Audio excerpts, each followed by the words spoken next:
조국 장관을 직접 겨냥했다는 분석이 나오는 가운데 검찰이 정치적으로 수사를 하는 것이냐 아니면 정당한 수사를 하는 것이냐 논란은 여전히 진행되고 있습니다.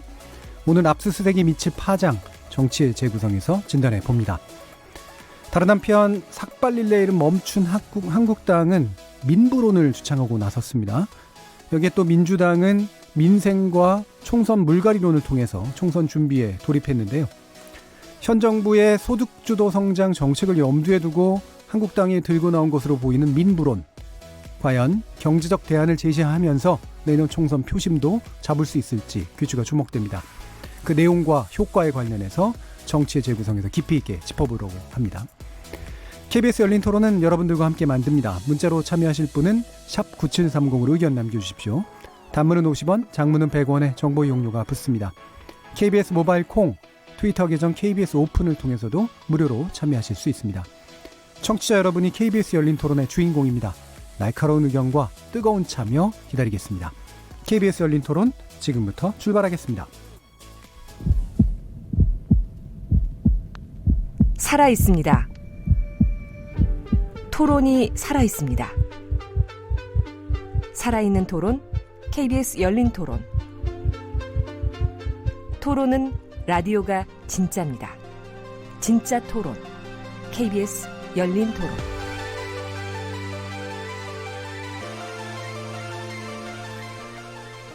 자, 먼저 재난방송 관련해서 안내해드릴 내용이 있는데요. 오늘 오전 6시 40분에 경기도 김포 지역 양돈 농가에서 아프리카 돼지열병 의심이 되는 신고 사례가 접수돼서 검사 중에 있다고 합니다. 양돈 농가에서는 축사 내 외부와 주변에 대한 소독, 진입로에 충분한 생석회 도포, 그리고 출입자 통제 등 철저한 차단 방역을 실시해 주시기 바랍니다. 자, 그럼 정치의 재구성 함께해 주실 네 분의 논객 소개하겠습니다. 먼저 최병묵 전 월간조선 편집장 나오셨습니다. 네, 안녕하세요. 자, 그리고 고재열 시사인 기자 함께하셨습니다. 네, 안녕하십니까. 이준석 바른미래당 최고위원 나오셨습니다. 예, 안녕하세요. 그리고 김준우 변호사 함께하셨습니다. 네, 안녕하세요. 자, 이렇게 네 분과 진행하는 KBS 열린 토론 월요일 코너 정치의 재구성은 영상으로도 생중계되고 있습니다. KBS 모바일 콩 보이는 라디오를 통해서 보실 수 있고요. KBS 모바일 어플리케이션인 마이케이에 접속하시거나 유튜브 들어가셔서 KBS 일라디오 또는 KBS 열린 토론 검색하시면 지금 바로 저희들이 토론하는 모습 영상으로도 보실 수 있습니다. 구독 많이 눌러주시고요. 의견도 남겨주시기 바랍니다. 못 들으신 분들은 나중에 팟캐스트로도 들으실 수 있고 매일 새벽 1시에 재방송도 됩니다. 자, 이렇게 함께할 방법까지 안내드렸고요. 정치의 재구성 본격적으로 시작해보겠습니다. KBS 열린 토론.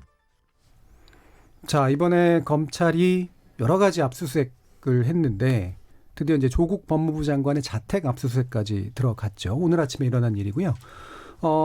아무리 이제 법무부 장관은 법무부 장관의 일을 하고 그다음에 검찰은 검찰의 일을 한다고 하지만 이른바 지휘계통 속에 있는 법무부 장관의 집에 대한 직접적인 수사를 하는 그리고 수색까지 벌이는 거는 아무래도 좀 이례적으로 보이긴 합니다.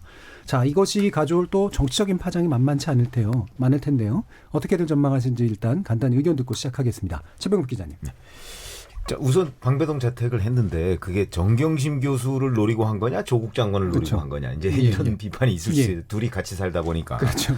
그런데 이제 문제는 그냥 바깥에서 보면 아마 검찰도 그런 판단을 했을 것으로 보이는데 부부가 같이 살지만 여하튼 그거는 조국 장관이 사는 곳이란 말이죠. 네. 그러니까 조국 장관을 겨냥했다. 이렇게 보는 것이 크게 무리는 아닌 것 같고 그렇게 된다면 지금까지 안 하다가 지금 뒤늦게 압수수색을 한 거 아닙니까? 그런 것으로 본다면 검찰이 이제 조국 장관도 피의자 선상에 왔다 하는 판단을 한 것이 아닌가 저는 그렇게 봅니다. 예. 그래서 이제 정경심 교수 같은 경우는 뭐 이제 그 관련해서는 수사가 꽤 진전이 됐기 때문에 아마 곧 소환을 할 것이고 소환한 이후에 조국 장관도 지금 현재 피의 선상에 있는 그 선상에서 수사를 조금 더 진척을 하는데 아마 뭐 나중에 무슨 뭐 구속영장이 들어갈지 뭐 기소가 될지 어쩔지는 지금 섣불리 예상할 수 없고 예. 다만 피의 선상에 올랐다는 사실을 검찰이 거의 내외에 확인해 준 것 아닌가 이런 생각은 듭니다. 예. 일단 정경심 교수에게 향했던 것에서 이제 조국 장관까지 포함되는 것 같은 그런 분위기이고요. 아마도 이제 방조라든가 이런 오늘 흘러나올 얘기로는 이제 그런 쪽으로 이제 초점이 맞춰져 있는 거 아닌가 싶은데 고재열 기자님 어떻게 보세요? 네. 저도 뭘 가지고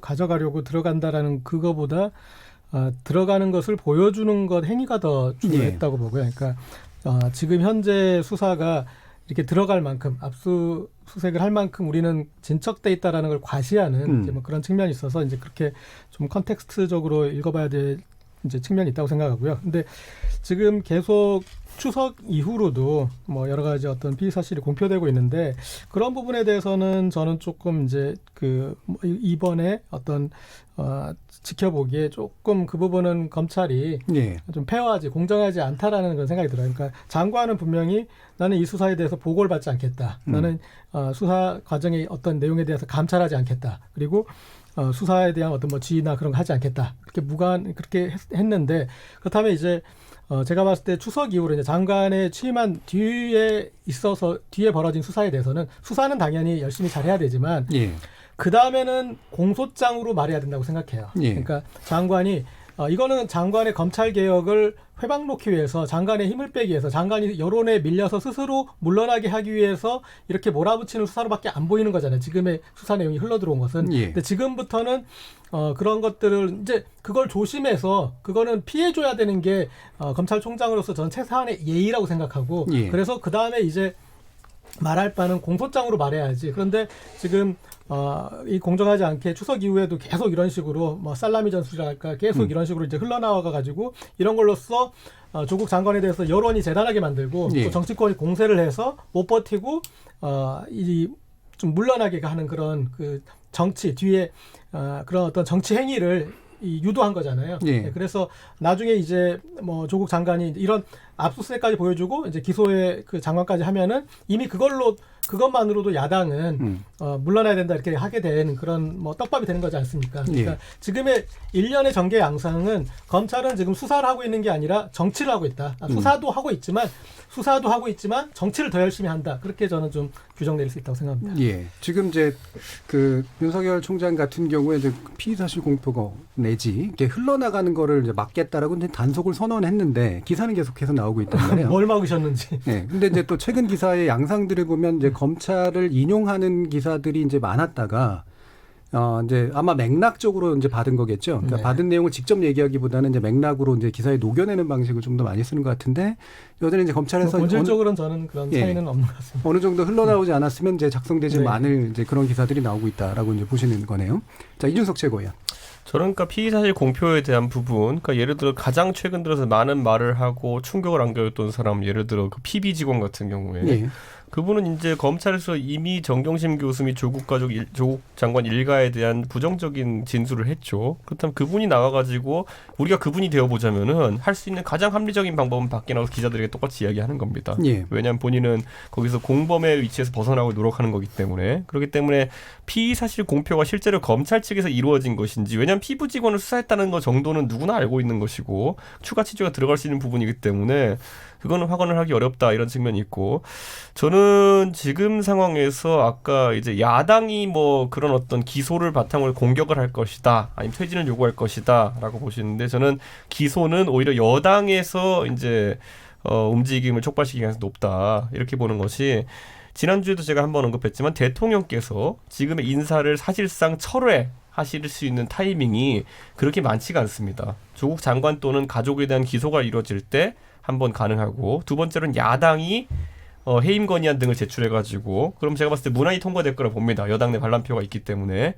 그럴 것이라 보고 아니면 세 번째로는 뭐 1심 기다리자 이런 건데 저는 그 뒤에 말한 두 가지 그러니까 해임 건의안이나 1심 기다리자 이건 워낙 정치적 부담이 총선 앞도 크기 때문에 대통령께서 아마 스스로 이제 기소가 이루어지게 되면 또는 구속영장 청구가 이루어지게 되면은 결단을 하시지 않을까 이런 생각하고 그게 오히려 대통령께서 지금 하셔야 될 정치다 저는 이렇게 봅니다. 네, 그게 여당에서 나온다라는 건 반란표를 의미하시는 건가요? 왜냐하면 이런 사안은 이제 해임 건의안 같은 경우는 인사에 관한 표결이기 때문에 국회법상 무기명 투표를 하게 되어 있습니다. 예. 그렇기 때문에 뭐 당연히 야권에서는 조국 장관의 해임에 찬성표를 던질 것이고 그에 더불어서 지금 뭐 우리가 익히 이름을 알 것도 같은 다소 지금 사태에 부정적인 그런 관망을 하고 있는 여당 내 의원들 그리고 특히 내년 선거를 우려할 수밖에 없는 있는 어떤 수도권 기반의 의원들이나 이런 분들은 뭐 무기명인데 이름 안 나오는데 어떻습니까?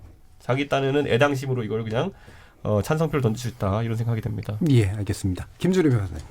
지난 주말에 익성 펀드까지 이제 익성까지 압수수색을 금요일인가 검찰이 하고 나서 이제 남은 거는 조국 장관 집밖에 없죠. 그럼 이제 조국 장관 집을 압수수색했으면 이제는 공소장에 이제 기재 사실을 정리하기 위한 시간을 이제 검찰이 필요로 하는데 이 시간을 벌기 위해서 사실 지금까지 나온 거에서 추가적으로 어마어마한 결정적인 것들이 지금 새로 뭐 몇몇 대학원 그리고 이제 그 장관 집에서 크게 나올 거라고 저는 보지는 않거든요. 예. 그러니까 이거는 그냥 수사에 칼을 더 벼르기 위고 세상의 주목을 더 끌기 위한 다소간의 이제 시간을 지연하고 확보하기 위한 전술이다. 그래서 이 다음은 뭐냐? 이 다음은 이제 정경심 교수에 대한 소환이 이제 안 되면 이제 구속영장을 청구를 하고 예. 뭐 안 되면 이제 재청구까지 만약 하고 그리고 마지막에 조국 장관을 뭐 피의자 신분이든 참고인 신분이든 비공개 소환 정도로 예. 가닥을 타면서 그 다음에 이제 공소장을 제출하는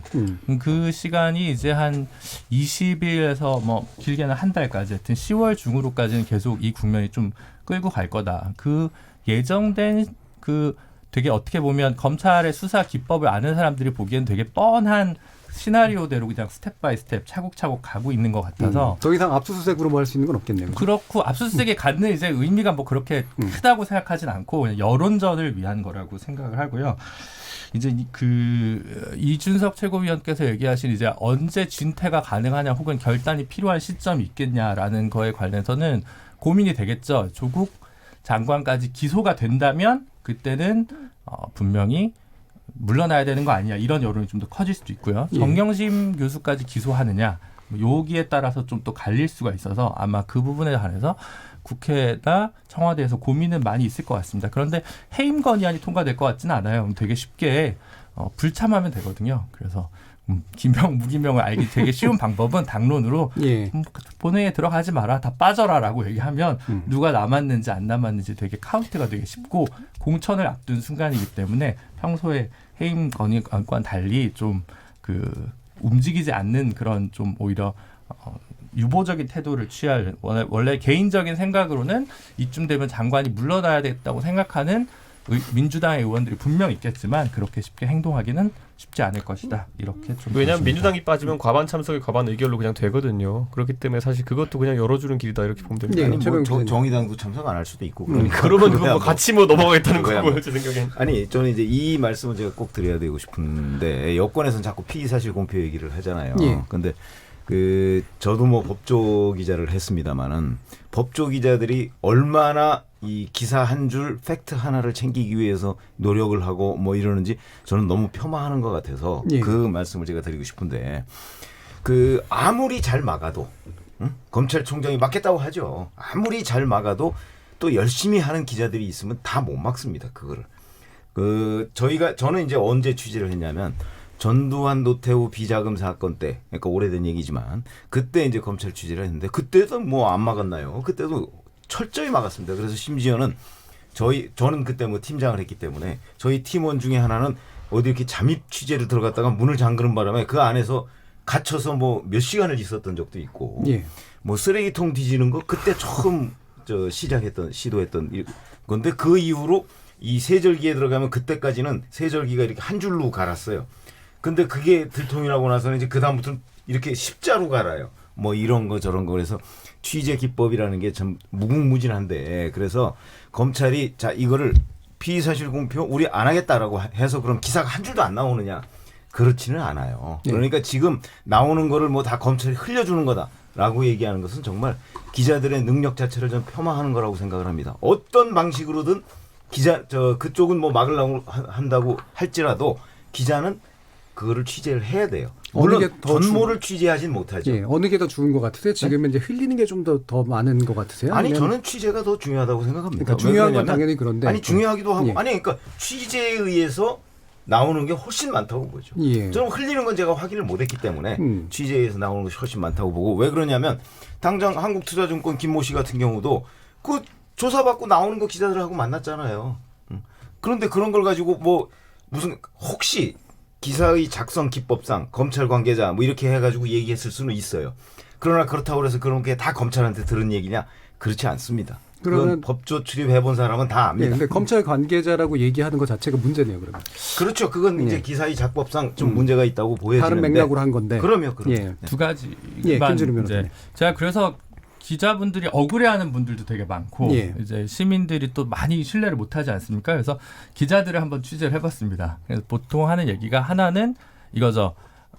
평소에 예를 들어 사법농단 때에 비해서 취재하기 좀 어렵다. 훨씬 어렵다. 그래서 검찰이 훨씬 그전보다 좀 세게 보안을 유지하려고 노력하는 건 맞다. 예. 2번 티타임을 하고 있는 건 맞다. 네, 근데 소위 티타임이라고 하는 게 급할 때 공보수사 준칙에 따르면 구두로 기자들한테 얘기를 하고 그 얘기한 부분은 서면으로 위에다 보고를 하게 돼 있습니다. 그래서 공보수사 준칙을 지킨다고 할 수 있는 건데 이른바 그 공보수사 준칙 이 현재는 적용된다고 한다면 피의사실 공표를 못하는 게 아니에요. 금지해놓고 있는 게 아니거든요. 예.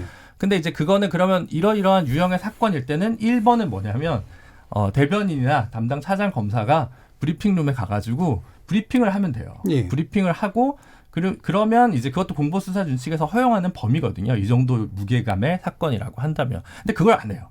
드루킹 같은 경우는 보시면 이제 대변이 나와서 수사 이렇게 되고 있다 다 브리핑 해왔거든요. 그거 가지고 피의사실 공표라고 얘기한 적 없고 당당하게 나와서 얘기하면 되는데 계속 이렇게 그 티타임이나 해서 기자들만 있는 상황에서 비공개된 장소에서 무슨 얘기를 하는지 알 수 없게 돼버리니까 검찰에 언론에 좀 자의적으로 흘린 거 아니냐 이런 의심이 있거든요. 그래서 예. 아무리 기사를 봐도 검사가 나와가지고 얘기하는 건 없고 그냥 계속 자료 화면으로 조국 지금 현직 장관만 계속 나오고 있잖아요. 그래서 그런 행태들. 그러니까 지금 검찰이 덜 억울해하려면 좀 더 적극적으로 어떤 건 가짜뉴스고 이런 건 우리가 확인해 준 바가 없고 이렇게 하면서 예. 당당하게 좀 프레스에게 공개적으로 브리핑을 하는 그런 문화를 정착하는 게 지금 정치적이지 않고 그냥 성역 없는 검사를 독립성 있게 하려고 하는 검찰의 노력이다를 반증하려면 공보수사 준칙을 준수하면 된다. 이런 말씀을 좀 드리고 싶습니다. 예를 들어 지금 조국 장관 그 자택에 대한 압수수색 같은 경우도 어떻게 기자들이 미리 정보를 입수해가지고 거기 가 있을 수 있느냐 뭐 이런 것들 말이 많은데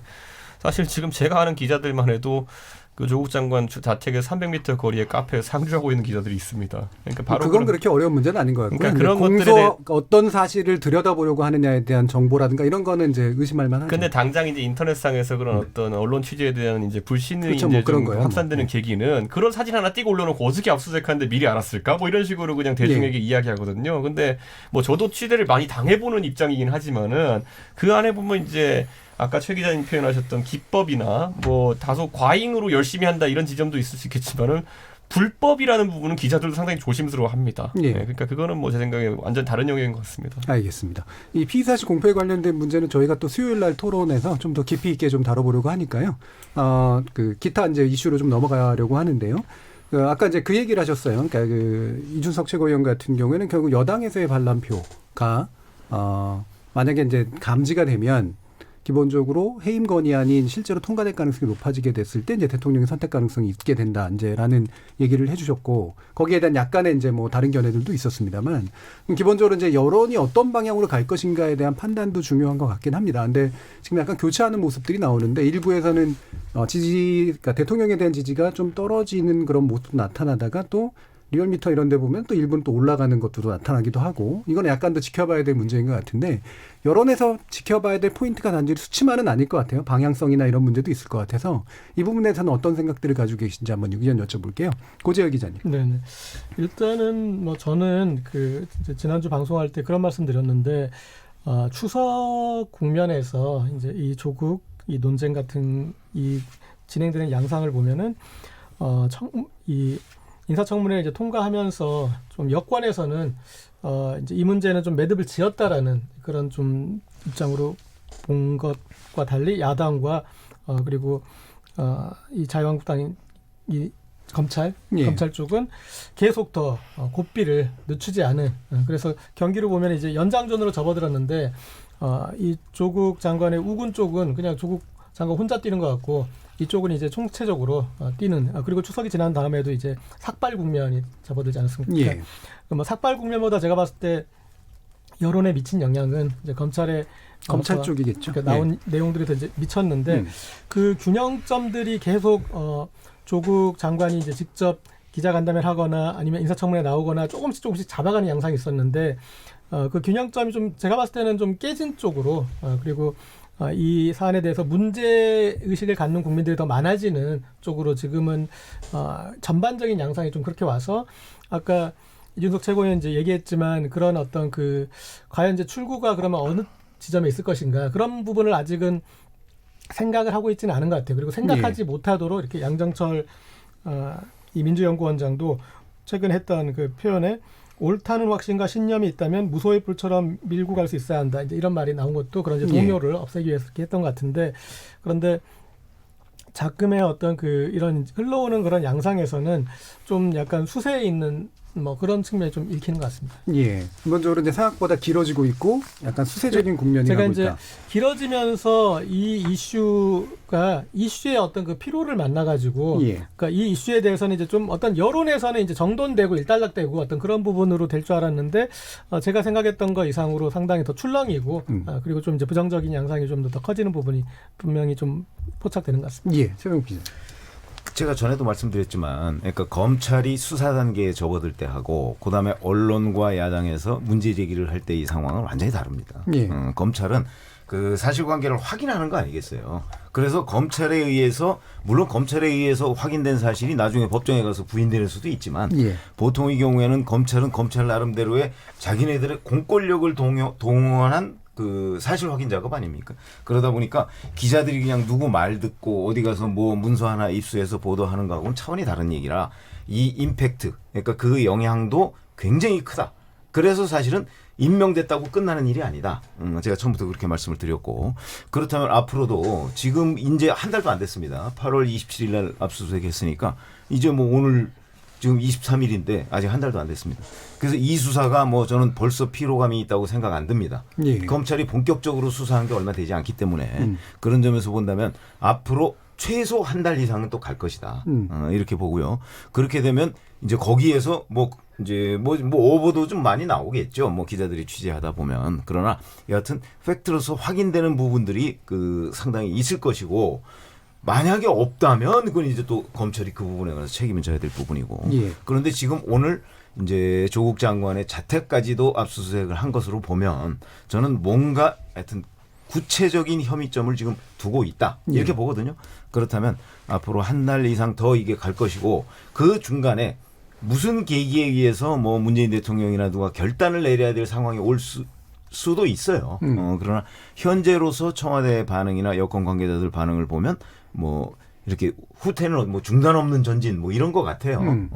근데 이제 그런 것들과 여론은 검찰 수사가 진척될수록 저는 좋아질 리는 없다고 생각합니다. 예. 그런 사이에서 아마 여권이나 대통령의 뭐 고민이 있지 않을까 이런 예. 생각이 듭니다. 그러니까 저는 지금 이 여권 인사들 같은 경우에도 사실 제가 법 여권을 분류합니다만은 지금 뭐 조국 장관 외에도 그러면 이번에 이름이 나오는 예를 들어 한인섭 교수 같은 분들 상당한 친분 관계가 있는 것으로 알려져 있는데 지금까지 그럼 이분이 그 사실 인턴 증명서 의혹 관련해 가지고 처음 제기됐던 건 3주 전이거든요. 근데 그 3주 동안 그러면은 이 사실의 실체를 알고 있는 분이 어떻게 반응했느냐?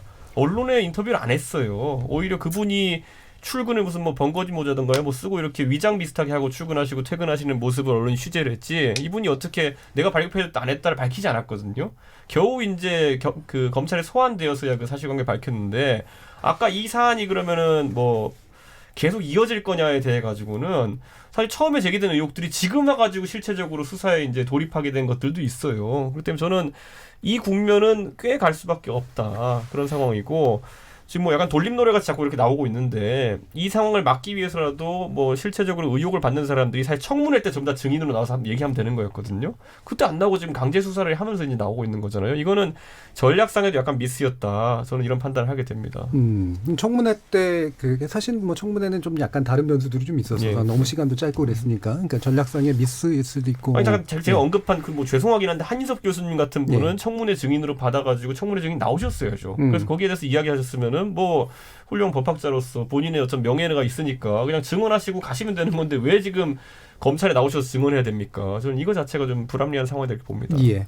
김재룡 변호사님. 한인섭 교수님 오늘 아마 소셜 미디어에 예. 페북에 또 뭐 쓰셨죠? 예. 집 앞에 뭐 이렇게 좀 숨어 있다가 깜짝 놀래가지고 뭐 이렇게 좀 제발 그 이제 하도 집안에 주변에 그 이웃 사촌들에게 미안해서 다른 집에 가 있었더니 또 잠적이라고 해서 어떻게 해야 될지 모르겠다 해서 검찰 조사를 받고 왔다 이렇게 참고인 신분으로 그렇게 이제 얘기를 하셨죠. 그래서 뭐 그거는 이제 그 정도로 좀 정리하면 될 것 같고요. 아까 처음에 말씀드렸다시피 지금 압수수색했고 그다음 정경심 교수에 대한 구속영장 청구할 거고 재청구할 거고 조국 소환할 겁니다. 그래서 예. 한 3주 정도 더 갈 겁니다. 그러니까 이제 그때까지는 저는 별 차이가 없을 거니까 그냥 막연하게 길게 이렇게 얘기하지 마시고 사실은 이제 10월 안에 공소장이 되는 순간 일단 첫 번째 한번 고비가 오겠죠. 그때 장관까지 이제 기소가 되냐 아니면 부인선까지 기소가 되냐 이런 전례가 있는지 좀 생각을 해보면 상대적으로 날짜는 짧았습니다만 김태정 전 법무부 장관 건이 있었어요. 예. 김태정 전 법무부 장관은 YS 때 검찰총장을 하고 DJ 때 법무부 장관을 했으니까 어느 진영의 사람이다라기보다는 그냥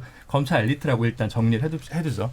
법무부 장관 취임 후에 문제가 된 건 소위 온로비 문제 때문에 된 거고요. 온로비를 받았다는 의혹이 있었던 건 본인이 검찰총장 재직 시에 있었던 문제였죠. 그런데 그 당시 그 의혹만 가지고 사퇴하지 않았어요. 사퇴가 된 건 진영구 검사장의 족폐공사 파업 유도권이 언론에 흘러나오면서 그에 대해서 검찰총장으로서 책임을 지고 사표를 쓴 겁니다. 그래서 결과적으로는 온로비 특검과 족폐공사 특검 두 동시 특검이 이례적으로 굉장히 이제 사용된 거죠. 왜냐하면 전직 검찰총장이자 현직 법무부 장관에 대한 문제였기 때문에. 그래서 이제 그 건까지 터지니까 견디지 못하고 사표를 썼고, 근데 뭐 다 무죄가 나왔죠. 어찌된 일인지. 그거는 이제 또 한쪽에서는 검사 출신들이 결국은 굉장히 그 압력을 많이 넣어서 자기 식구들에 대한 자기 그 수장이었던 사람을 좀 봐주게 했다 이런 의혹들도 상당히 좀 있어가지고 반쪽짜리 특검이었다. 뭐 개혁적 변호사가 특검에서 쫓겨나기도 하고 뭐 그 수사 관련해서 협조가 제대로 안 이루어지기도 하고 뭐 여러 가지 쟁점이 있었습니다만 그래서 부인까지만 기소가 됐을 경우에는 좀 버틸 수 있는 가능성이 좀 남아있긴 하다. 근데 그게 이제 바람직하냐 안 바람직하냐는 그냥 우리 사회가 이제 새로 합의를 만들어갈 문제인 것 같아요. 이제 그동안은 임명직, 특히 법무부 장관이면 이게 좀 다르기 때문에 과연 이런 경우를 용인 가능할 것인가. 왜냐하면 수많은 이제 국회의원들이나 뭐 도지사 이런 분들은 이제 대법원 확정 판결 날 때까지 자리를 유지하고 세비를 다 받지 않습니까? 그래서 그 문제는 어떻게 볼 거냐는 건 이제 또 우리 사회가 새로운 길을 가고 있는 거기 때문에 예단하기는 좀 어려울 것 같은데 다만 이 문제가 국민들 입장에서는 좀 피로감이 들고 좀 정리가 됐으면 좋겠다는 사람이 아마 제일 많을 거예요. 예. 그러니까 뭐 검찰 개혁이 중요하지 조국 장관 수호가 더 중요한 거냐라고 보는 입장에서 보면 조국 장관이 그냥 물러나고 검찰 개혁이라도 되면 좋은 거 아니겠습니까? 사실. 그러니까 검찰도 우리가 검찰 개혁을 반대하는 게 아니라 조국 그 장관이 문제가 있어서 장관직에서 물러나야 한다고 생각하는 거지 뭐 검찰 개혁을 반대하는 건 아니지 않겠습니까? 적어도 윤석열 총장이 청문회에서 한 얘기대로만 따르면. 예. 그래서 사실 이 상황에서 키는 원래는 패스트트랙에 바른미래당이 쥐고 있는 거예요. 원래는. 전 몰랐습니다. 모르셨어요. 네. 제가 몇 주 동안 참다가 이제 천기를 한번 누설하는데 바른미래당에서 검경 수사권 조정 공수처 끝까지 합의 처리해서 패스트트랙 통과하겠다. 본회의. 대신 조국은 내려라. 안 그러면 패스트트랙 공조 없다. 이렇게 얘기를 하면 돼요. 그러면 퇴로가 열립니다. 근데 바른미래당은 지금 하나의 당이 아니어서 당대표가 얘기를 해도 유승민계 안철수계에서 그걸 허용할지 안 할지 아무도 알 수가 없어요.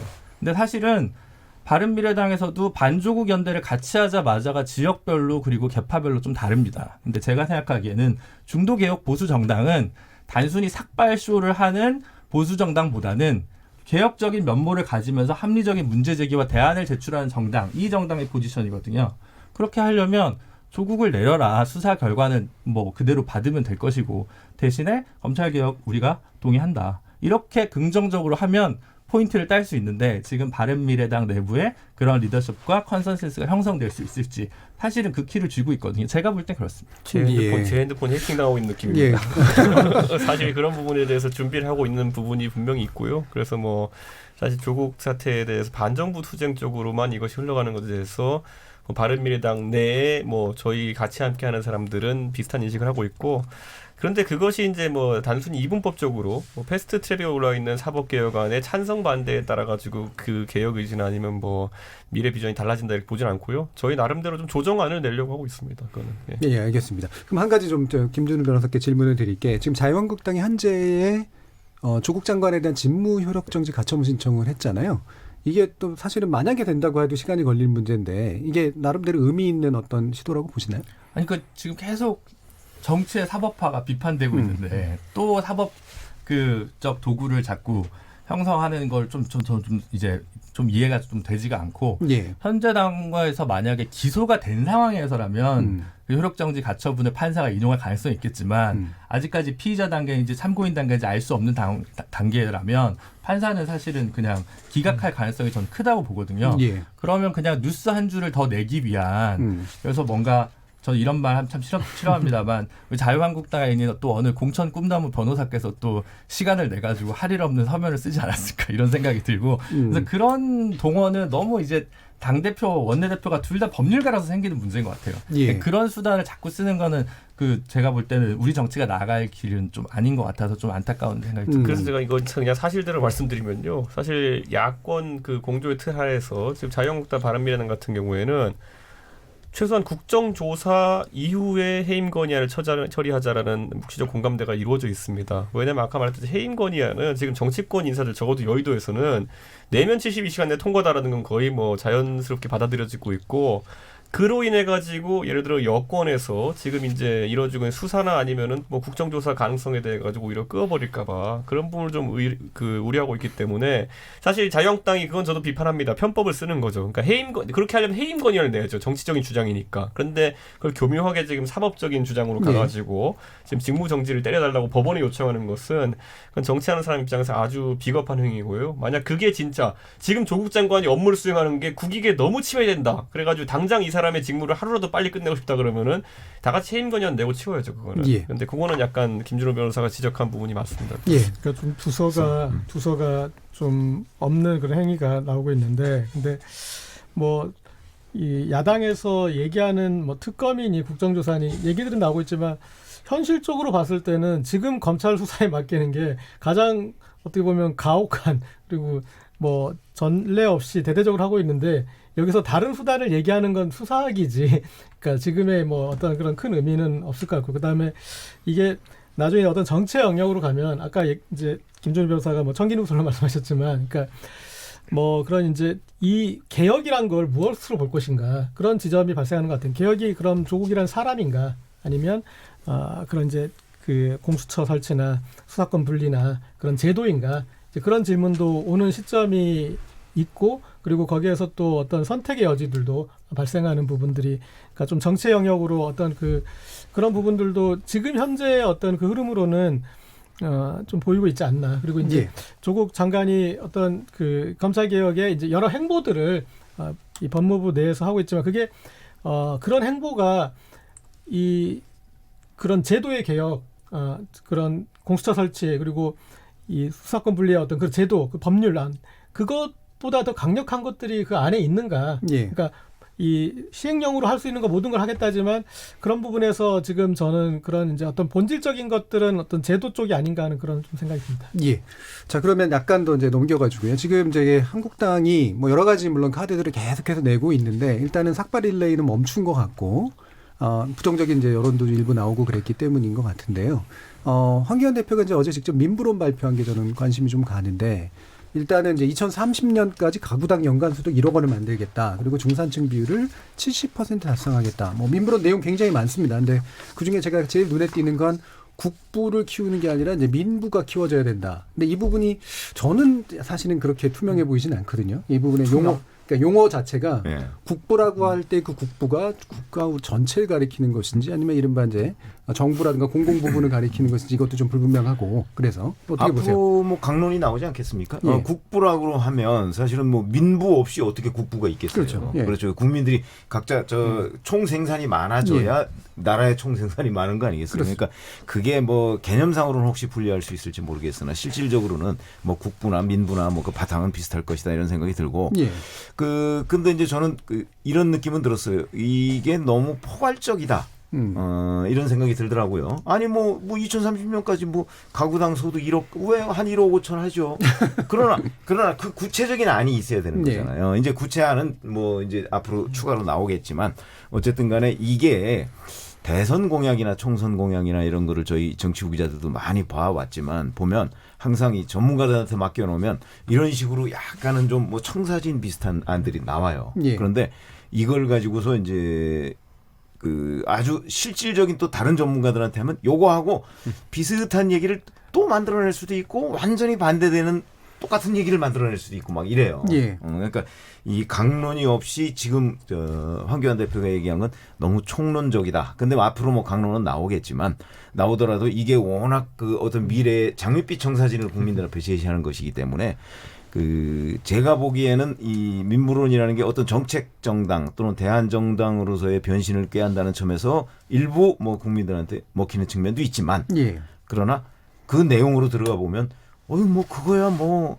당연한 것 아니겠어요라고 하는 반응도 꽤 있을 것이다라고 봐요. 그런 예. 점에서 본다면 한국당이 기대하는 만큼의 성과를 얻기는 어려울 것이다.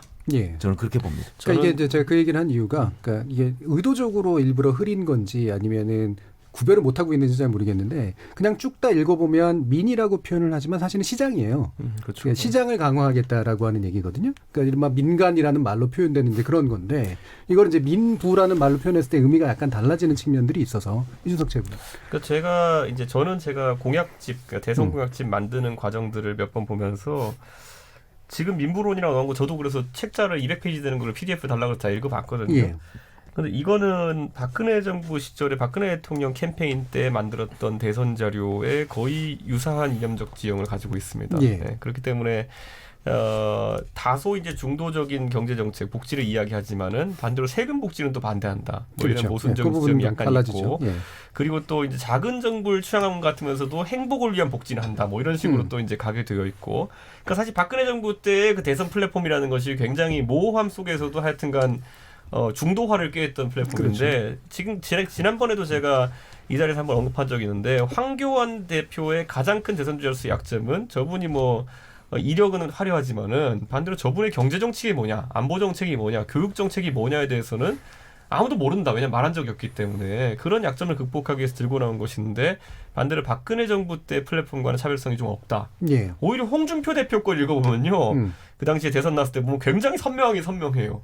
모든 건 노조 때문이고 네, 귀족 노조 때문이고 이렇게 아주 선명성이 있는데 황교안 대표 건 확실히 황교안의 생각이 진짜 이것이라서 오리지널한 게 담겨 있다기보다는 아까도 언급됐지만은 흔히 나오는 그런 어떤 민간에 의한 민간 주도 네. 경제론을 이제 바탕으로 해가지고 문재인 정부를 비판하기 위한 성격이 강하다. 그래서 이게 뭐 아주 탁월한 정책이다라고 보기는 어려운 측면이 있다. 하지만 제가 그래도 좋게 평가하는 부분은 아까 말했듯이 대선 주자라면 이 판에서도 조국 그 장관이라든지 이런 어떤 인사 비판에 집중할 것이 아니라 이 사태를 바탕으로 비전을 그려야 되는 그렇죠. 것인데 네.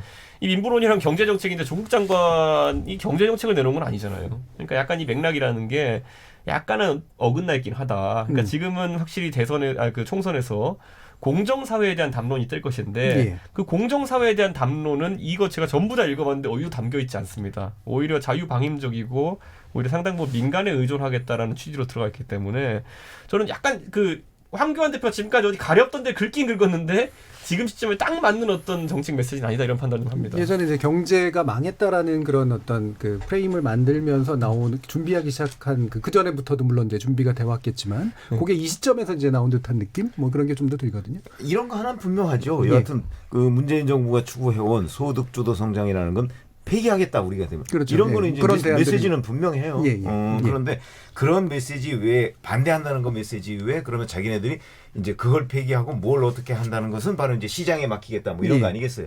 근데 이제 시장에 맡기겠다는 거 우리가 잘 알지만 약간은 좀 막연하죠. 막연합니다. 이제 아니 그런 것들이 사실은 그 공약이나 이런 거에 일반적인 특징이기도 해요. 물론 예. 그러니까 예, 구제의 사실은 기자님. 좀 근데 이제 이 대목에 뭐 본인이 이런 걸 발표하는 건 저는 뭐 의미는 있다고 생각해요. 왜냐하면 네. 계속 장애투쟁을 하면은 민생을 왜 안 돌보느냐 그런 그 비판에 직면하게 되니 이제 이런 것도 좀 발표하면서 투트랙을 하는 것도 좋고 예. 그러나 황교안 대표가 삭발을 하신다고 그래서 스님이 될 수 없듯이 또 이렇게 프리젠테이션 한다고 그래서 스티브 잡스가 되는 거 아니거든요. 그러니까 예. 그런 본인은 그걸 상정하셨겠지만 이게 발표를 한다고 해서 그게 진정성 있게 그리고 설득력 있게 그리고 개념적으로 잘 받아들여지는 건 절대 아닌 것이고 좀 그래도 박근혜 정부에서는 이를테면 경제민주화를 하면서 그 상징 코드를 가지고 있는 김종인 전 수석을 썼잖아요. 예, 그런 바탕으로 그러니까 만약에 어떤 특정 인물을 세우고 그리고 이 인물이 얘기하듯이 우리는 이 인물이 그 어떤 경제 코드에 상징이 있고 그 정도 돼야지 어떤 그 무게감을 가지고 갈 수 있었을 텐데 좀 그런 부분은 제가 봤을 때는 좀 안 된 것 같고요. 그리고 이게 이제 정치인들의 어떤 경제 정책이란 거는 따지고 보면 대부분 다 모순 형용이거든요. 그렇죠. 예, 예. 그런 모순 형용인데 여기에 대해서 이제 민부론이라고 내세워서 보니까 이 김두관 의원이 이거 이제 원 저작권을 이렇게 주장하셨는데 제가 봤을 때는 원 저작권을 주장할 차원 아닌 것 같아요. 왜냐하면 그것도 좀 이상해요. 이거는 여기서 얘기하는 민부론은 완벽한 뭐 신자유주의적인 자유방임주의적인 상당 그런 부분 그런데.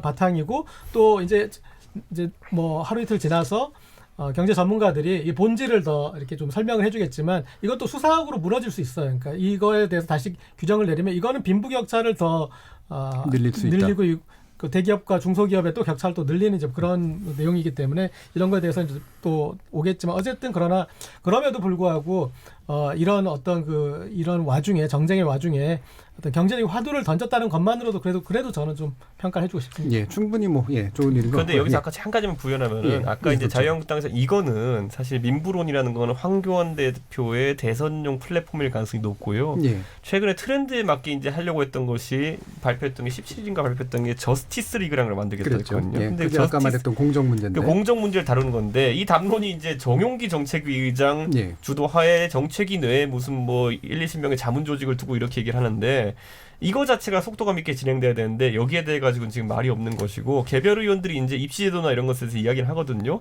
뭐 정시 100% 하자 이런 안 낸 분도 있고 한데 저는 이 부분에서 그런데 과연 한국당이 메신저로서의 어떤 역할을 제대로 할 수 있을까? 예. 왜냐하면 그거는 지금 그 공교롭게도 뭐 어떻게 문제가 될 건지 모르겠으나 조국 장관 자녀들의 문제가 터지고 나가지고 또 그 다음에 이제 자유한국당 측 인사들의 문제 같은 그렇죠. 것도 예. 또 터지고 있고 뭐 이런 것들에 따라 가지고 생각보다 이 메시지 오히려 지금 장에 적시적소에 들어가 있는 메시지 자체는 굉장히 약해질 수 있다는 생각하는 비유하면 거죠. 예. 저렇게 얘기를 할 수 있는 것 같아요. 뭐냐면 지금 등이 가려운데 이 황교안 대표의 민부론은 머리를 긁어주는 거다. 예. 그러니까 지금 사실은 우파 포퓰리즘이 창궐할 수 있는 너무나 좋은 어떤 이 숙주가 된 게 대한민국의 상태라고 생각합니다. 그러니까 일단 경제가 좀 안 좋아지고 있고 그런 이제 리세션 그런 게 나타나고 있고 그 다음에 20대가 소외되고 그다음에 공정 이슈에 대해서 문제 제기를 하는 그러니까 예. 이 정부의 어떤 그걸로부터 강한 반감을 가지고 있고 그리고 이 기득권 엘리트 386 엘리트에 대해서 당신들은 예전에 노무현 시절에 우리가 무능하다고 비판했었는데 지금 보니까 당신들은 그것뿐만이 아니라 당신들은 기만적이야 그리고 부패했어. 그러니까 이런 이게 모든 것들이 우파 포퓰리즘이 창궐할 수 있는 숙주가 너무나 된 상태인데 예. 그런 불만과 그런 것들을 묶어내서 폭발하게 할 수 있는 그런 촉매가 되는 걸로는 아닌 것 같아요. 제가 봤을 때. 아직 민부론 자체로는 아닌 것 같고. 그걸 할 수 있었으면 지금 야당하고 있지 않죠. 이미 뒤집혔겠죠. 예, 김준우 변호사님. 아니 예. 정책 내놓은 건 좋죠. 그리고 예. 뭐 장명도 어쨌든 나름 열심히 하신 거니까 뭐 그거 가지고 가타부터 얘기하긴 하는데 내용적으로는 사람들이 기억할 만한 심볼이 될 만한 정책은 없는 것 같아요. 그냥 소득주도 성장 폐기 외에는. 그 외에는 오히려 박근혜 정부가 MB 정부 때보다 5년을 뒤에 나타났기 때문에 대선 공약 기준으로 혁신했던 지점에서 다시 MB 정권 시절 정책으로 좀 돌아간 듯한 느낌이 있거든요. 예. 그러니까 적어도 경제민주화 담론에 김종인 전 수석을 갖다 데리고 오면서까지 좀 끌으려고 했던 그 당시 시대의 요구라는 것들이 있었고 그거를 기민하게 되게 잘 받아안은 게 박근혜 당시 대선 후보였는데 이번 정책은 보면 복지는 좀 다 뒤로 가 있고 규제를 완화하고 원전을 다시 살리고 부동산을 활성화하고 뭐 최저임금은 동결하고 계속 이런 정책들은 그냥 자유한국당 다운 정책이에요. 근데 예. 자유한국당 다운 정책인데 자유한국당이 10년 전에 정책이라고 저는 오히려 보이고 이제 박근혜 정부 대해서는 최소한 좀 다른 방식을 하려고 했던 것 같거든요. 그러니까 예를 들어 세금을 깎아준다고 하는데 이제 상속세랑 증여세는 서민이랑 아무 상관이 없는 현재 세제에서 아무 상관이 없습니다. 대부분 상속세와 증여세 상관이 없어요. 그건 가진 사람의 그거거든요. 그러니까 그 연간 가구당 연간 소득 1억이라고 하는데 이건 아마 4인 가구 기준인 것 같은데 젊은 층이 보기엔 2인 가구, 1인 가구가 많아요. 여전히 그러니까 자기가 발 딛고 있는 풍경이 어디인가 자유한국당이 그거를 좀 사실 보여줘서 좀 씁쓸하죠. 근데 그거는 자신의 지지 기반에 기반한 정책이니까 뭐 우리 당은 원래 당론이 이렇다라고 얘기하면 사실은 할 말은 없는데 다른 쪽에서 보면 그럼에도 불구하고 여러 가지 예를 들면 국민들은 근로소득자들 같은 경우도 지금 연말정산에서 세액 공제로 해서 돌려본 돈이 꽤 많습니다. 그래서 소득이 좀 낮은 쪽에 있는 분들은 세금을 별로 내지 않아요. 그래서 어떤 분들은 오히려 증세를 해야 된다고 얘기를 하는데 그런 사람들이 생각하는 건 오히려 그게 아니라 지금 돈을 많이 버는데 여전히 탈세하고 있는 고소득자들이 많다. 이걸 잡아내는 게 필요하다. 오히려 이런 식이거든요. 세율을 그대로 두고도 암흑경제에 있는 돈을 많이 가져올 수 있다. 예를 들어 5만 원권을 폐지해서 마늘밭에 있는 5만 원을 꺼내놔라. 이런 게 사실 오히려 박근혜 정부가 우리가 세수는 인상하지 않지만 보편복지를 늘리고 그렇죠. 네. 그러면서 이제 가겠다고 했던 거는 그에도 미달한다라고 하는 것은 제가 볼 땐 정책적으로는 분명한 퇴행이다. 근데 내용을 별로 기억하지는 않을 테니까 황교안 전 총리가 황교안 현 대표가 드디어 경제 문제도 한 발을 내딛었다. 지지층에서 이제 그렇게 인식하겠지만 다른 당내 경쟁자가 보면 아직 황교안 대표가 경세가로서의 면모는 좀 갖추지 못했구나라고 빙긋 웃고 있을 수는 있겠다라는 생각이 듭니다. 그래서 이거 중요한 게 요 다음에 잇따르는 인재 영입을 사람들이 주목할 겁니다. 왜냐하면 사실 경제라는 거는 사실 이론을 복잡하게 설명한 것보다 상징적인 인물이 있으면 되는 거거든요. 사실 과거에 이명박 대통령이 뭐 지금 와서는 다른 평가가 있을 수 있겠지만은 747 했을 때 다른 사람이 하면 좀 왠지 우스운 얘기일 것 같은데 뭐 그런데 왠지 경제 전문가라 본인이 자처하는 이명박 대통령이니까 될 것 같았다. 그게 사실 이제 그 대선 캠페인의 큰 틀이었던 것이고 그 뒤에 안철수라는 사람도 뭔가 첨단 벤처기업을 성공한 사람이다 보니까 저 사람이라면 할 것 같다. 그게 들어가야 되는 거거든요. 그런데 박근혜 대통령은 태생적으로 경제나 실무에 대해 가지고 약할 것 같으니까 아까 언급되었던 김종인 경제수석을 이제 불러왔던 것이고 그럼 황교안 대표도 지금 계속 이제 지적되고 있는 것이 아까 당대표와 원내대표가 둘 다 율사 출신이라고 이제 얘기했지만은 그런 측면에서 경제 전문가가 누구냐? 그러니까 섀도우 캐비넷을 할 만한 정도까지 이데올로기가 보여야 되는데 그게 안 보이고 있는 상황 속에서 황교안 대표의 민부론이라는 것이 탄력을 받기 위해서는 총선 전까지 그 인재 영입이 있어야 되는데 그게 어떻게 가시권에 나오냐에 따라 가지고 지금 말하는 것들이 탄력을 받을 수도 있고 아니면 그냥 아까 그 김준일 변호사 표현대로 그냥 평소 자유한국당 하던 대로 자유한국당 했네 뭐 이 정도의 느낌으로 그칠 수도 있습니다. 외려 예전 대처정부 시절의 정책하고 상당히 유사해요. 근데 저는 외려 관심 갖는 게 저스티스 리그인데 네.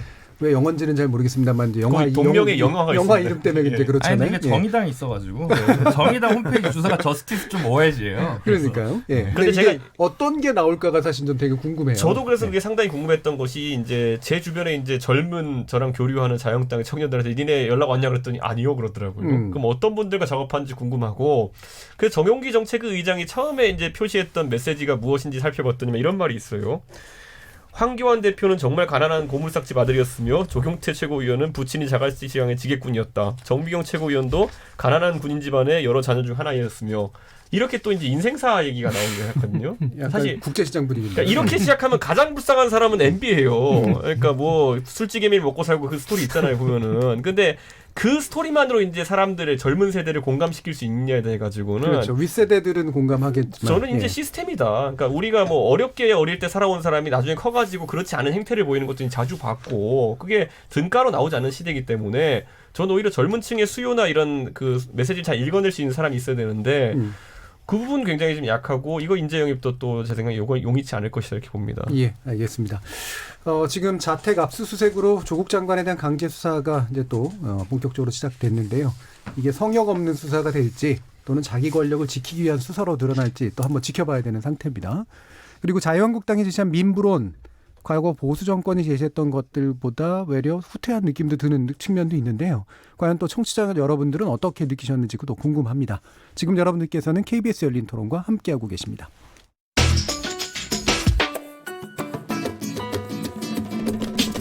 묻는다, 듣는다, 통한다. KBS 열린 토론. 듣고 계신 청취자 여러분 감사드립니다. 들으면서 답답한 부분은 없으신가요? 궁금한 점은요? 그렇다면 함께 토론에 참여하시죠. 유료 문자 샵 9730을 이용하시면 됩니다. 단문은 50원, 장문은 100원의 정보 이용료가 있습니다. 스마트폰 어플리케이션 KBS 모바일 콩을 통해서도 무료로 참여하실 수 있습니다. KBS 열린 토론은 언제나 열려 있습니다. 듣고 계신 KBS 열린 토론은 매일 밤 1시에 재방송됩니다. 그럼 토론이 진행되는 동안 청취자들이 보내주신 의견 들어보겠습니다. 정의진 문자캐스터. 네, 안녕하십니까. 문자캐스터 정의진입니다. 조국 장관 자택 압수수색 등 검찰 수사에 대해 청취자 여러분이 보내주신 의견 소개합니다. 먼저 6192님. 혐의가 있으면 장관이나 가족도 수사에 예외가 있을 수는 없지만 검찰개혁을 저지하려는 검찰의 반항이라고 생각합니다. 검찰도 의심받고 있다는 점을 감안한다면 지나친 먼지털기 수사와 별건 수사라고 생각이 듭니다. 6716님. 이번 검찰의 수사를 보면서 이번에 성공하지 못하면 대한민국에서 검찰개혁은 영원히 못할 것으로 보여서 미래가 걱정됩니다. 안타깝기도 하고요. 1967님. 살아있는 권력도 잘못이 있으면 조사해야겠지만 살아있는 검찰의 권력은 누가 견제하나요? 공수처가 답입니다. 유튜브로 왕종이님. 정치검찰의 정의는 간단합니다. 내 편 수사하면 정치검찰, 네 편 수사하면 정의로운 검찰. 유튜브로 헤이데님. 검찰은 오로지 검찰 편일 뿐입니다. 콩으로 허브님. 검찰은 잘하고 계십니다 해주셨고요. 8017님. 한 사람만 물러나면 나라가 조용할 텐데 현 정부가 앞을 보지 못하고 일을 하는 것 같습니다. 8662님. 저는 지방에서 택시를 운전하는 사람입니다. 현직 장관이 현행범입니까? 검찰은 더 이상 여론몰이를 중지하고 정치에 관여하지 않았으면 합니다.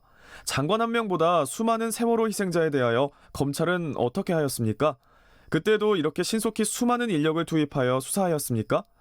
저는 학벌이 없습니다. 이러한 제 생각이 지식인들의 생각보다 옳다는 소리를 듣고 싶습니다. 유튜브로 소피H님.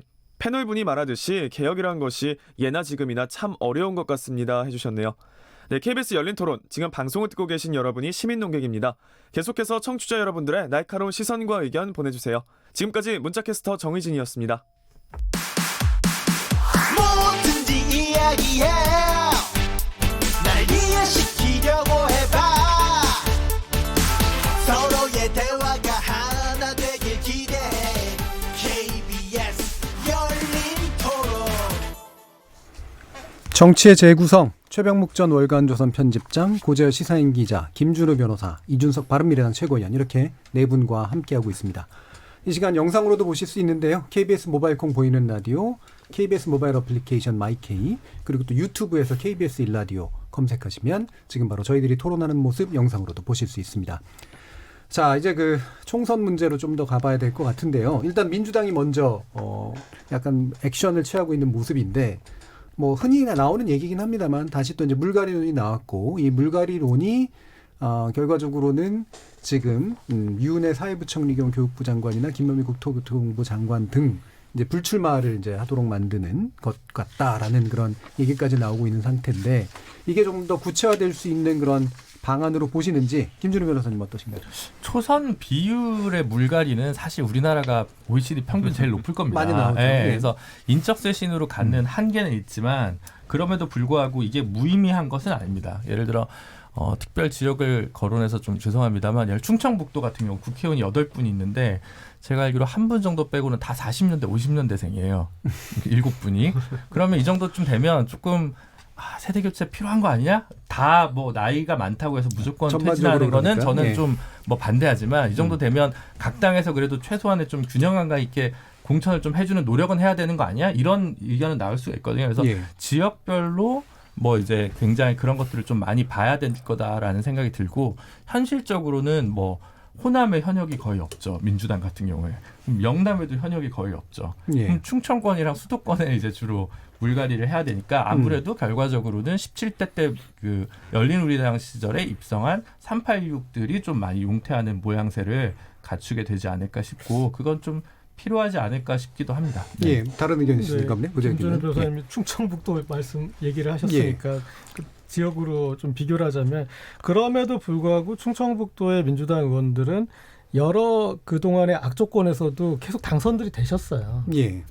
그런데 오히려 전라남도, 북도 이쪽에 있는 민주당 후보들이 지난 선거회 때 거의 전멸을 하다시피 했단 말이에요. 그러면 그리고 그 이유 중에 하나는 공천을 그렇죠. 잘못했어요. 공천이 안 좋았다라는 예, 평이 지배적이었죠. 그러니까 예. 이게 어떤 식으로 그 그 교체를 하느냐 저는 그게 정말 중요한 것 같아요. 그러니까 지금 이렇게 회자되는 분들 보면은 오히려 저분은 그동안 커리어에 그다음에 장관까지 했는데 그러면 봤을 때 지역 주민 입장에서는 우리한테 강력한 우리 대표자가 있을 수, 이제 저 사람은 대줄 것이다라고 생각하는데 굳이 그 사람을 바꿔서 사람을 바꾸는다는 것 자체가 예. 그렇게 중요한 것이에요. 그리고 이 사람이 장관을 잘못해가지고 그래서 밀려난 그런 책임을 지고 그런 사람이냐 그런 것도 아닌데 왜 저런 사람들이 회자되는 거지 하는 이제 약간의 저는 좀 의문이 있습니다. 그러니까 반발감도 있을 수 네, 있죠. 그러니까 예. 이거는 어떤 그 지역의 어떤 상황마다 다른 것이고 그 다음에 이런 사람 그 지역의 입장들도 또 이렇게 고려를 해야지 무조건 새 얼굴이면 좋다. 이거는 저는 좀 지켜보기에는 좀 이상한 측면이 있었습니다. 그래서 그 지금 현재 나온 울가리론은 뭔가 아직은 좀 더 들여다볼 필요가 있다라고 보시는 건가요? 네, 일단은 지금은 물갈이론이 이제 기세로서 의미가 있는 것 같습니다. 예. 기세로서, 그러니까 당 대표부터 하고 그다음에 뭐 친노의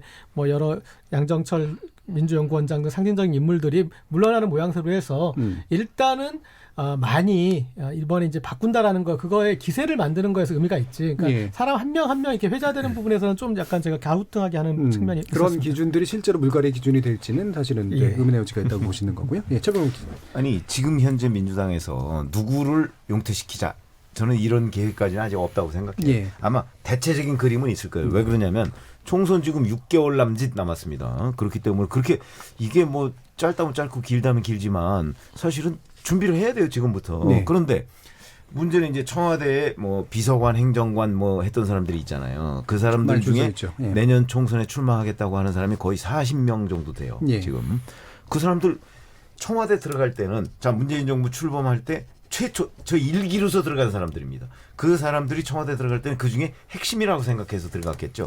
근데 그 사람들이 지금 총선에 출마하겠다고 나왔어요. 그러면 문재인 정부에서 그 사람들을 우선적으로 배려할 필요성이 있을 거라고요. 근데 그러려면 한 40명 가까운 그 지역위원장들이 자리를 내놔야 지역위원장 또는 현역위원들이 자리를 내놔야 돼요. 예. 그런데 아까 말씀하셨지만 영남, 호남에 현역위원들 거의 없어요. 그렇게 되면 이 사람들이 수도권에 많이 몰릴 거예요. 그러면 수도권에서 한 40명 육박하는 물론 이제 뭐 호남도 대상이 되겠지만 예. 그렇게 그 누군가를 뽑아내고 이 사람들을 집어넣어야 되기 때문에 그래서 물갈이론이라는 건 아주 현실적으로 가능한 얘기이고 예. 그리고 실제 아마 그림 속에는 이 이제 공천을 하려고 하는 민주당 지도부 머릿속에는 그 대체적인 그림도 있을 거예요. 그러나 구체적으로 예를 들어서 뭐 충청북도에 뭐 어디를 하나 물갈이 해야 되겠다 이렇게까지는 안 들어가 있을 텐데 그런 것들은 아마 조만간에 가시화되지 않을까. 그거는 정기국회가 올해는 조금 일찍 끝날 거예요. 예. 내년 총선이 있어서 그러면 끝나자마자 바로 이렇게 조치에 들어갈 수 있을 정도의 아마 당에서 준비를 하고 있을 겁니다. 과거의 예를 보면 그런 거 보면 올해 정기국회가 이제 12월 2일 날 뭐 예산 통과한다고 하지만 예산 통과는 그때까지 가더라도 그 전에 11월 말이면 대충 다 끝나거든요. 예. 그러고 나서는 아마 속도감 있게 이 소위 물갈이의 그림 그게 그때는 물 밖으로 진짜 딱 튀어나올 거예요. 그러니까 지금하고 보면은 한 두 달 남짓 정도밖에 안 남은 거예요. 예. 그러면 이게 좀 약간 부드럽게 표현하신 것 같은데 말 그대로 이제 자리를 줘야 될 인물들이 사실은 굉장히 많기 지금 때문에 이렇게 예비군으로 있는데 현역들 빨리 제대시켜야죠. 예, 그분들이 뭐 다 들어갈 수 있을지 물론 지켜봐야 되긴 하지만 그렇죠. 적어도 일정 수가 빠지는 수밖에 없다. 상당수가 빠질 것이다. 저는 잠깐만 짧게만 이 먼저 하시죠. 예비군이 저는 정말 민주당에서 생각을 좀 깊게 해봐야 되는 지점인 것 같습니다. 예. 그러니까 정권 중반에 하는 분명한 정권 심판 선거로 치러질 수밖에 없는 선거인데 거기에서 그런 청와대 출신들을 대거로 기용한다라는 것은 그 선거의 성격을 총선의 성격을 더 선명하게 하는 거거든요. 그러니까 예. 그 성격으로부터 오히려 도망가서 사실은 양정철 민주연구원장이 할 일은 본인이 사퇴하면서 청와대에서 나온 사람은 이번에 아무도 못 나간다. 그렇게 막는 것이 선거의 정치공학적으로는 최선이죠. 뭐 총 맞을 리 있어요. 이준석 최고위원. 밤길 조심해야 되는데 그러면은. 그러면 양정철 민주연구원장이 그 자리를 내놔야 돼요. 그러니까 그런 각오로 왜냐하면 지금 현재의 흐름은 제가 이제 가고 있죠. 고 기자님 말한 것처럼 이제 사실 지금도 이 정권에 대해서 짠맛이 좀 강하다고 느끼는 분들도 있어요. 짠맛? 네, 그러니까 뭐냐면 지금 정권과 성향을 같이 하지 않는 분들은 너무 이념적성이 강한 거 아니냐. 예. 근데 이제 이런 식의 청와대 주도의 공천이 이루어지게 되면은 더 짜지거든요. 그분들이 느끼기에는. 그럼 중도층의 민심 이반을 또 이제 가져올 수 있는 것이기 때문에 저는 이런 생각을 해요. 사실 여당 시절에는 이 영당 임기 중에 다가오는 대통령 임기 중에 다가오는 공천을 어떻게 처리하느냐가 사실 그 정권의 성패를 가늠한다. 저는 예. 이렇게 보는 것이 박근혜 정부 때 생각해 보면 중간에 찾아온 공천에서 여당은 부릴 수 있는 묘수가 많습니다. 사실 국민들이 듣기에는 상당히 안 좋은 이야기지만은 뭐 소위 말로 공기업 뭐 이사직 이런 걸 제시할 수도 있고 공천 탈락한 사람들한테 여러 가지 빼줄 수 있는 곳들이 빼줄 수 있는 많다. 곳들이 있겠죠. 뭐 좋은 문화는 아니라 봅니다만. 예. 그러니까 그거를 그러니까 물밑에서 잘 해내는 것이 정권 성패에 중요한 것이 그것을 이제 안 하고 이제 사전 물밑 조정 안 하고 공천에 들어가게 되면 어떻게 되냐면요. 결국 본선과 경선은 달라서요. 경선에서는 짠맛 중에 더 짠맛을 가지는 사람이 이제 승리하는 겁니다. 진박. 예, 진박 논란, 진실한 사람들. 아니 친박으로도 안 돼가지고 내가 진짜 백이 친박이요라는 걸 하기에 진박이 나왔잖아요. 예. 근데 이게 이번 정권에서 안 나올까요? 이번에 서울 지역에 제가 이제 연휴 때 돌아다니면서 추석 현수막 건 걸 봤더니만은 뭐 현역 의원 누가 건 것도 있지만은 그 문재인 정부 청와대 행정관 출신 누구누구가 건 것도 되게 많아요. 그런 지역들은 전부 다 붙어보겠다고 나온 것들이거든요. 예. 근데 저는 여기서 이걸 굳이 우리가 어릴 때 많이 했던 노래에 비유하자면요. 저도 선거를 치르니까 선거는 경선 때까지는 우리 그런 거 있잖아요. 땅을 보고 왼쪽으로 계속 돌다가 총소리를 들으면 앞으로 달려나가라. 이런 거잖아요. 이 왼쪽으로 열심히 도는 사람이 결국에는 경선에서 이기는데 반대로 너무 열심히 돌잖아요. 땅 총소리 난 다음에 앞으로 달려나가는데 옆으로 픽 쓰러져요. 그게 너무 돌아가지고. 관성 때문에. 네. 근데 지금 그 상황이 나올 수 있는 것이 당장 바로미터가 된 것이 조국 사태다. 조국 사태에 대해 저도 이제 방송에서 교류하는 패널들이 이런 분 보면은 출마하고 싶은 분들 많아요. 그런데 그분들이 직접적으로 토로하는 것이 뭐냐면은 방송 보고 있는 일반적인 대중을 상대로는 나도 하고 싶은 말이 있는데 경선을 앞둔 상황에서는 나도 내 스스로 자기 검열을 하게 된다라는 말씀하게 되는 게 그걸 인간적으로 그냥 고충을 얘기해 주시는 거거든요. 그게 그래서 공천이 뒤에까지 정리가 안 된 상태로 길어지고 만약에 4월 총선인데 한 2월 말 돼가지고 경선 치르자 이런 결론으로 나오는 지역구가 많아질수록 그때까지 왼쪽을 뺑글뺑글 돌고 있는 거예요. 근데 경선 끝나고 3월 초에 그 사람들이 뿅 하고 갑자기 앞으로 달린다 해가지고 중도층의 표심을 노리고 직진으로 달릴 수 있겠느냐. 이게 수도권에서는 큰 변수가 될 겁니다. 예. 그때까지 이미 왼쪽으로 무수히 돌아가지고 아마 직진하기 어려울 겁니다. 그러니까 당에서 이제 뭔가 이렇게 중심을 이룬다라고 하는 것들을 받아서 경선에서든 뭐 어쨌든 통과하는 것과 실제 이제 민심과 이반이 될 가능성이 있는 부분들이 거기서 나타날 거다. 지금 제가 아는 그분들 당원들한테는 끝없이 조국은 무죄다 검찰 욕하고 난리예요 지금 보면은. 예. 근데 평소에 저랑 또 이제 식사한 자리는 다르게 얘기하죠. 그게 어쩔 수 없는 숙명입니다 지금. 예. 그 부분은 뭐 관심은 가지만 더 자세하게 여쭙진 않겠고요. 예. 김철희 변호사님. 40 플러스 알파의 숫자는 사실 이제 비례대표가 포함되어 있어가지고 예. 비례대표분들의 생환율이 사실 그렇게 높지는 않습니다. 물론 전통적으로 보면 민주당 계열의 정당의 비례대표 의원들의 생환율이 한국당 계열의 비례의원 생환율보다는 상대적으로 높습니다. 예. 예, 그런데 여당일 때 조금 더 그 다른 곳으로 인사 이동을 시킬 수 있으니까 혁신이 좀 더 쉽죠. 예를 대표적으로 지금 이제 진영 장관 예. 그리고 이제 박영선 장관 두 명의 불출마는 확실하지 않습니까? 근데 지난번 총선 때도 어쨌든 김종인 전 수석이 두 번 나오네요. 어쨌든 제가 볼 때는 유력하고 안정적이고 오히려 지금 생각해 보면 여성 최초의 국회의장인가요? 두 번째인가요? 할 수 있었던 이미경 의원 같은 경우도 과감하게 내리고 결국 이제 박주민 의원이 갔습니다. 그리고 이부영 전 의원도 다시 출마를 포기하고 그 당시에 진선미 전 장관이죠. 이제 의원한테 좀 보내줬고 유인태 국회 사무총장도 이제 자리를 내놨었고요. 그랬죠. 네, 전병헌 정무수석도 그 당시에 굉장히 좀 안정적으로 지역구 관리를 했었는데 넘겼습니다. 그래서 사실은 그런 혁신이 어느 정도를 했었거든요. 그래서 지난번에 수도권에서 어느 정도 했기 때문에 이번에 또 이렇게 하려면 결국 선수를 기준으로 할 수밖에 없는데 그러니까 안정적으로 새로운 피를 들이려면 조금 상대적으로 안정적인 조건에서 붙어볼 수 있는 사람들을 해야 바깥에 수신호를 줘야 더 좋은 사람들이 바깥에서 들어오는 흐름이 옮깁니다. 아니, 고재열 기자님 말씀하신 건 본선 경쟁력 그리고 이제 사람의 됨됨이. 저도 개인적으로 최근에 얘기 나온 것 중에 너무 개인적인 부천에 있는 원혜영 의원 불출마설이 나오는데 되게 인품이 훌륭하시고 사실 국회 내외에서 평이 굉장히 좋으신 분이거든요. 그래서 저는 불출마 안 했으면 좋겠어요. 근데 하여튼 그건 알 수는 없는 일이니까 본인 의지도 있으실 테니까 그래서 저는 모르겠는데 그래서 어쨌든 이 수신호를 낸다는 거는 굉장히 제가 생각하기엔 자유한국당에서 지금 부러워할 일이다. 네, 오히려. 자유한국당 얘기가 나왔으니 자유한국당 어떠세요? 이게 지금 불출마하겠다는 분들이 사실은 출마로 돌리고 있는 느낌이 드는데 아니 본인들이 돌리고 있다는 것보다는 이제 여건상 예를 들어서 이제 김무성 의원이나 김정은 의원은 좀 예외지만 김무성 의원 같은 경우가 이제 그 소위 비박의 수장격 예. 아닙니까? 본인은 불출마 선언을 했는데 과연 그 저런 사람을 한국당 입장에서 놔두는 게 그냥 낫냐. 놔두는 게 그 당력을 그 최대화하는데 유리하냐 유리하지 않냐 이런 것 차원에서 저는 그렇죠. 검토되고 있는 것이지 뭐 본인이 아유 나 그냥 왜냐하면 옛날에 아마 이런 생각은 들었어요. 본인이 불출마할 때는 나는 대선 출마하겠다. 어차피 그 총선은 이제 그만하고 저는 그렇게 받아들였었는데 예. 갑자기 상황이 안 좋아져서 그 이것도 저것도 다 못하게 됐잖아요. 그렇죠. 그런 점에서 본다면 한국당에서 뭐 그 당력을 극대화하기 위해서 뭐 일부 불출마 선언했던 사람 뭐 그거 꼭 절대적인 건 아니니까 다시 뭐 쓸 수도 있는 것 아닌가. 그러나 다만 당의 필요에 의해서 쓴다고 해서 국민들이 꼭 뽑아주는 건 아니다. 그렇죠. 우선 당장 그 자리에 뭐 무소속 이현주 의원 영입해서 출마시킨다는 얘기도 나오고 있잖아요. 그리고 이제 김무성 의원 뭐 그러면 서울에서 출마해라 뭐 이러는데 글쎄 뭐 그것도 가능한 일인지 당선 가능성이 중요하니까 예. 그런 점에서 본다면 아마 지금 얘기하는 건 그냥 왜 우리 흔히 뭐 여의도 참새들 얘기라고 하는 그런 차원이고 실질적으로 하면 몇 가지 지표가 있어요.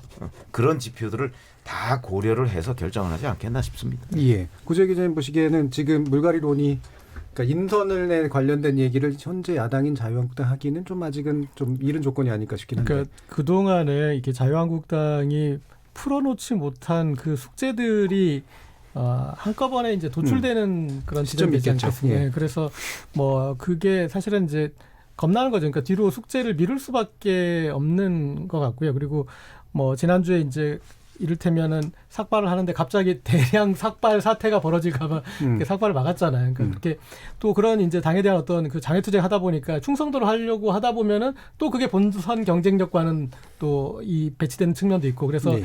이 숙제가 있고 그다음에 친박과의 또 관계 그다음에 여러 가지 것들이 풀어야 될 함수가 너무나 많아서 이게 회자되면 저는 황교안 대표의 어떤 그 리더십도 너무나 많이 흔들릴 것이고 예. 상당히 자유한국당엔 저는 좀 위험 요소일 거라고 생각합니다. 알겠습니다.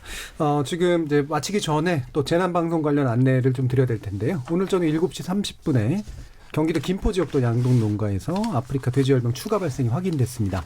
국민 여러분께서는 아프리카 돼지열병 확산 차단을 위한 방역 조치 적극 협조해 주시고요. 양돈 농가에서는 의심 사항이 발생되는 즉시 검역본부 또는 시군구청에 신고하여 주시기 바랍니다.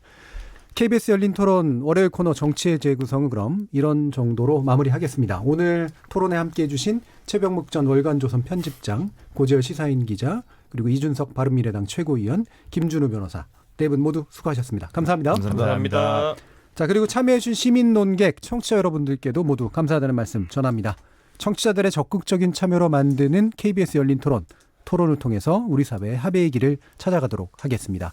저는 내일 저녁 7시 20분에 다시 찾아뵙겠습니다. 지금까지 KBS 열린 토론 정준이었습니다.